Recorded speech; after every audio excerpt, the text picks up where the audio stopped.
نہیں ایسی میٹنگوں سے سیاسی لوگ انکار کیسے کر سکتے ہیں؟ پاکستان ایک مشکل میں ہے.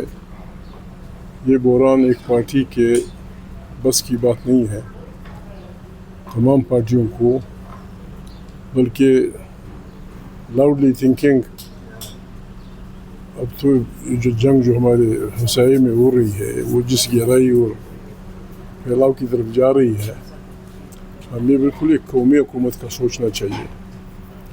جو کچھ مشکلات ہیں وزیر اعظم ہاؤس ہمارے لیے قابل قدر ہے. سرکاری پارٹیوں کے لوگوں کو وہ ہوتے، سب سے بڑی پارٹی تحریک انصاف، اس نے بوجوہ وہاں جانے سے انکار کیا.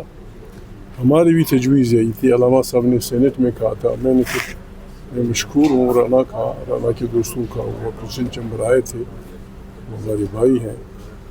میں نے ان سے کہا تھا کہ بہتر یہ ہوگا کہ پارلیمنٹ ہاؤس میں بریفنگ دی جائے.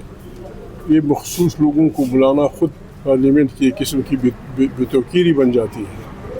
فلانا ایم ایل اے، فلانا ایم ایل اے، فلانا نہیں. تو یہ نہیں کہ ہم اس کے انکاری ہیں، ہم جائیں گے، ہم پروفیسر ہاؤس بھی جائیں گے. تو ان باتوں کی ابتدا بہتر یہ ہوگا کہ اس بلڈنگ سے ہو. اس بلڈنگ کی طاقت پہلے بھی خراب ہو گئی ہے. اس ہاؤس کو ہم نے سر آپ مطمئن ہے جو حکومت نے موقف اپنایا ہے ایران کے حوالے سے، اور سوشل میڈیا پر بڑی تنقید ہو رہی ہے کہ حکومت ابھی بھی کوئی صحیح نام نہیں لے رہی کس نے حملہ کیا ایران پر، ایران کا اس سے ساتھ نہیں دے رہی پاکستان کی حکومت، تو آپ مطمئن ہیں؟ یہی باتیں ہیں جس کی وجہ سے عوام اور حکومت میں ایک بہت بڑا فاصلہ ہے. لاکھوں لوگ مظاہرین نکل آئے بلا وجہ، ضرورت کیا تھی؟ شریف لوگ تھے، عام لوگ تھے، جذبات کا اظہار کر رہے تھے. درجنوں کے حساب سے لوگوں کو قتل کر دیا گیا، مار دیا گیا.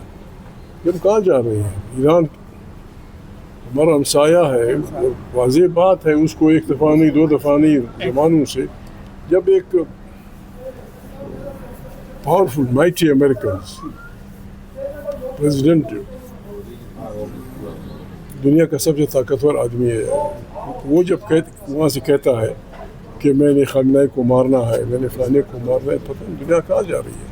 اچھا جس کی لاٹھی اس کی بینس. آپ نے قومی حکومت کی بات کی، تو قومی حکومت کی سربراہی کون کرے گا؟ آپ کی کیا تجویز ہے؟ میں لاؤڈلی سوچ رہا تھا کہ ان حالات میں ہمیں یہ نہیں سوچنا چاہیے کہ کس نے یہ الیکشن کیسے ہوئے یا حکومت کیسے وجود میں آئی. بار بار ہمارے اس طرف گوشتمائی کرنا بری بات ہے، غلط طریقے سے آئی ہے. جب یہ حالات وہ ہو گئے ہیں، ضروری ہے کہ ہم قومی طور پہ سوچیں، عمران خان کی رہائی کے متعلق سوچیں، ان کے خلاف جو کیسز ہیں ان کے متعلق سوچیں، تاکہ جو دوریاں ہیں سیاسی لوگوں میں، عوام اور حکمرانوں میں، تاکہ وہ کم ہو.